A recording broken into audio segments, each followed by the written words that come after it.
Hello everyone, Teehashee here. It seems like time to talk about a topic I've been thinking about. You see, back in 2016, Overwatch was announced, and I looked very closely at the game and decided not to play it. But why? Why not ever play Overwatch? What did I see that so few others seemingly saw? Something that almost no one saw, or something that people just ignored, is more my theory. You see, I was a competitive TF2 player, and some saw Overwatch as the spiritual successor to that game. Even many of the biggest TF2 content creators moved on to Overwatch, changing their trajectory as creatives forever. At the same time, many leapt from content creation on YouTube to move over to streaming. And after all, streaming is better attention for less work, right? It was a time of change, and things seem to still be changing pretty fast. So, you are probably guessing that I stayed in my bubble playing Team Fortress 2, a game from a bygone era made in an old engine using techniques and polish you just don't see in games today. Well, no, that's wrong. I'm not nostalgic. TF2 was old in 2016 and continues to age. I left TF2 many years ago, just like competitive WoW and competitive Pokemon before that. So why not go on to Overwatch? What was the sign? What was the hint? I'll get to that in a moment. Let me first start with what tipped me off. You see, I wasn't developing games at the time, but by then I knew I wanted to become a dev someday, and so I watched the development of Overwatch closely, not as a player, but as a developer. And its development was very highly publicized. It was easy to watch the build up of the game and how the game was being made because they wanted to drum up attention. And I continued to watch the game long after the release as things sort of slowly came apart for Overwatch. Overwatch had flaws from day one, but these flaws were in its premise. These were basic flaws, flaws that no developer could overcome, no matter if it was a small independent team or a huge, well-funded team like one from Activision Blizzard. So what were they? In a word, the heroes. Now, the hero shooter is technically a genre of games, but think of all the hero shooters that have ever existed or even really made a splash, right? How many of these games are still being played today? Not too many games. And that is, at least compared to like ARPGs or platformers or virtual tabletops. So, why are heroes a problem for Overwatch?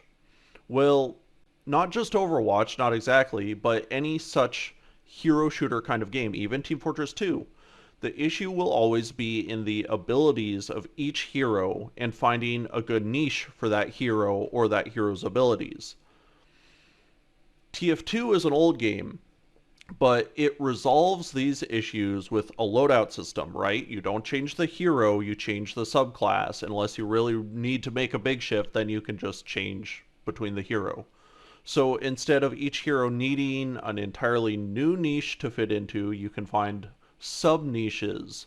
And even if you add a gun or something into the game, right, new content comes into the game, and find no niche, the original hero concept has its concrete niche in the design of the game and it remains viable, right?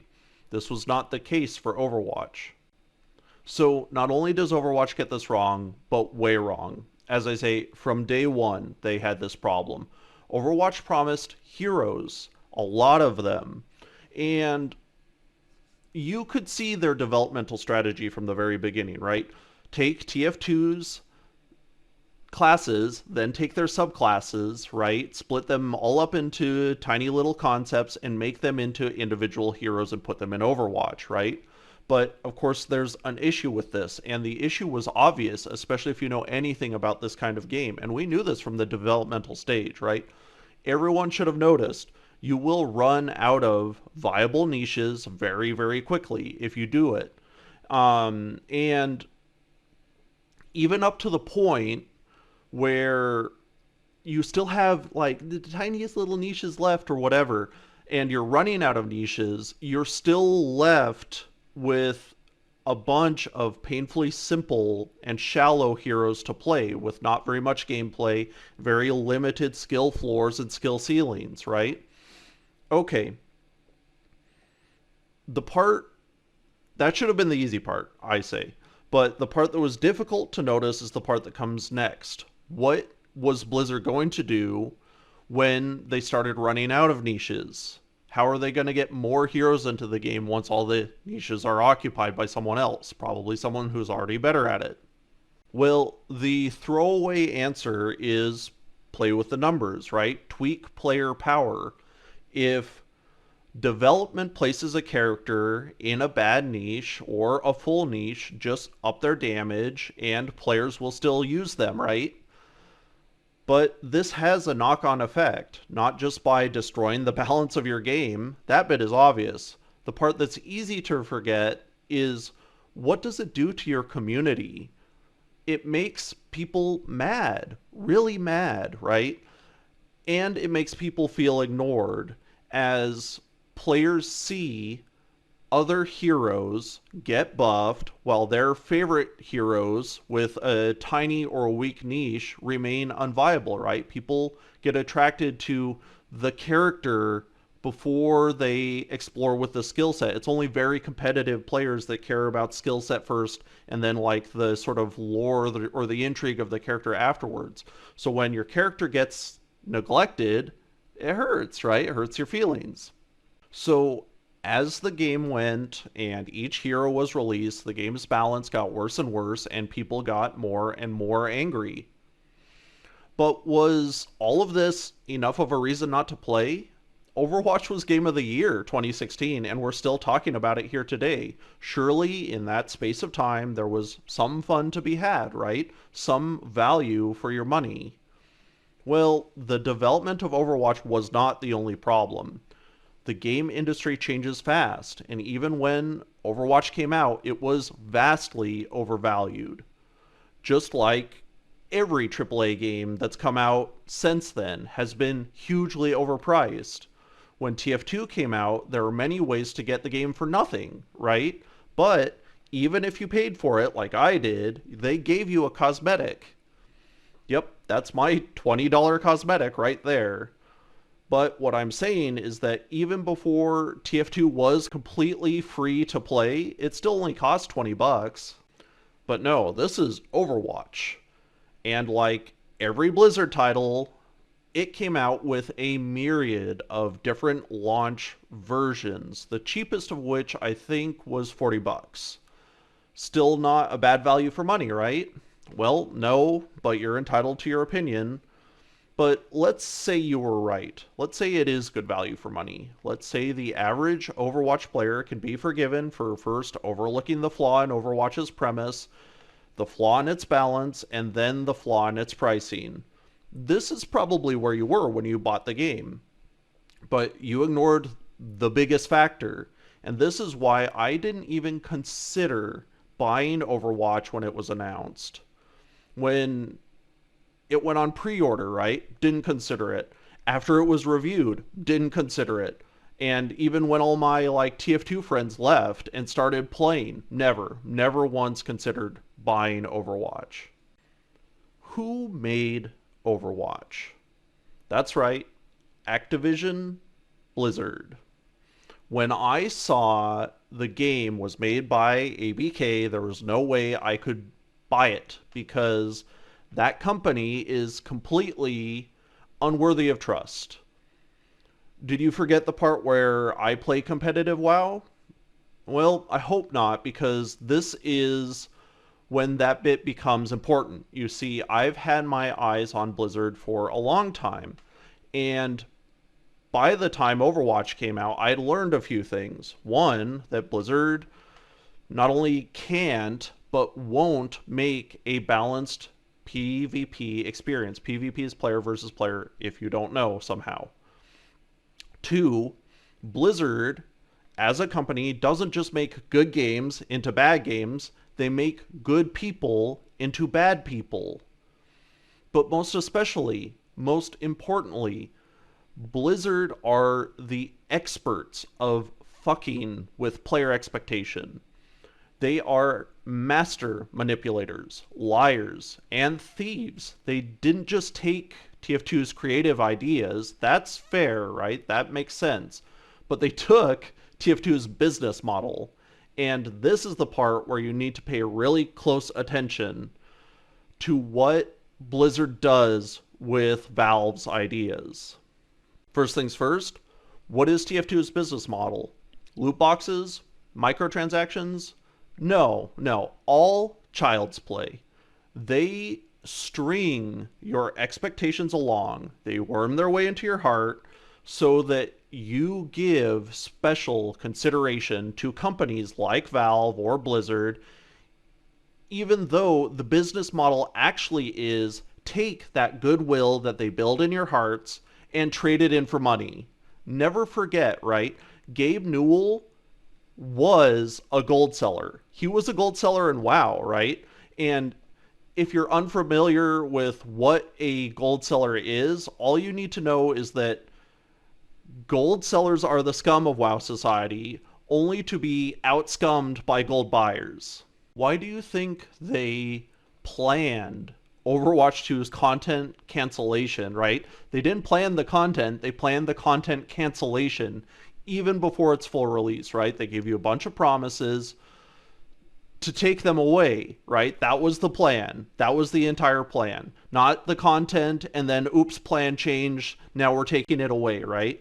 No, the plan is give the promise, then take the promise away after the product is sold, right? Why do they do this? To fuck with your expectations. Are you even a TF2 player anymore, right? Are you still waiting for a heavy update, perhaps, right? Or any update for that game? My point is that you've been had, right? Why do you think that they rattle off apologies one after the other? Again, you as a customer, as a buyer of the product, don't matter to them, right? As a customer, you are unpredictable. They don't know what you're going to do. The only thing that Blizzard or Valve or anyone else can do to control you, right, is constantly set your expectations and anchor them at a point, right? First by the promise, then by breaking it, right? Then by the apology that comes later, right? It's a process, right? It's a process that we can see and measure now, right? It's a cycle, a rhythm. You can look back through the content creation process of Titan, World of Warcraft, Overwatch, right? All the way back into, the good days of Blizzard, if you want to call them that. And, now you can see it, that it's all about setting an expectation and then just getting you to buy the thing based on the expectation, and then whatever the actual product is doesn't matter to the company. And this kills me, right? I can only hope that from now on, you won't be taken in by this kind of marketing strategy, that you won't give these companies your trust, and that you'll wait until the product comes out, right? Don't buy the product day one. Don't buy the product based on the promise. Wait for the product to come out. Wait for it to be thoroughly reviewed. Watch a Let's Play. Decide that it's going to be fun, right? And you won't get taken in by it, right? But after all, who hasn't got $70 to spend these days? So I put this up because I know a lot of people play games, and even if you don't play games, you probably know someone else who plays games, right? The issue is that we play games for escapism, and that's okay, right? That's not an issue. What the issue is when your source of escapism, your entertainment, becomes so much of a priority that you're willing to invest anything into getting it, right? You're willing to believe anyone's lies based on false promises that are built on top of false promises, that go back for years at this point, right? I don't want to see it anymore. I don't want to see people doing this because it is so incredibly harmful to the industry and to the consumer at the same time. People theorize, they wonder why things in the AAA scene are going so downhill so fast. It's because they are so incredibly effective at promising you the moon and you buy into their marketing, right? It can't go on. You need to have a switch that clicks in your mind that goes click, right, and says I'm being marketed to. This is good for all things too, not just gaming, right? That's why I put this here, right? So that people have a chance to learn that there are good people trying to make good products, and then there are bad people that consistently make bad products. And they aren't worthy of your trust. You should wait for a long time, maybe even a year. In many cases, when a new game comes out, I don't buy it on release or even in the first month or even in the first 6 months, right? I'll wait. I'll wait. I'll wait a year or more to see what the game is going to do. And I'm not looking at the game. I'm not exactly, at least I'm looking at the company, right? I want to see investment from the development team, right? I want to see less predatory marketing tactics, right? I want to see if they made day one release promises only to go back on them, right? If they say we're not going to have any shop or microtransactions in the store, and then 2 months later it shows up in the first whatever patch or battle pass or whatever, right? These are the things that I'm looking for to defend yourself. You want to look into these things too. And if you continually get burned by this sort of thing, I'm hoping that instead of developing a scar, the wound is still raw enough that you can learn from it, right? Anyway, thanks for watching. I hope you understood my points, and, I'll have more content for you soon. We are at the beginning of Aniclade's initial funding and patron and subscriber drive. Find out more on aniclade.com. Our first goal is to reach 1,000 subscribers and 100 patrons. Please do share, like, subscribe, ring the little bell. You can also support us by buying our merch on Teespring or donating through Buy Me a Coffee. Links in the description below. Thank you for supporting us in your way.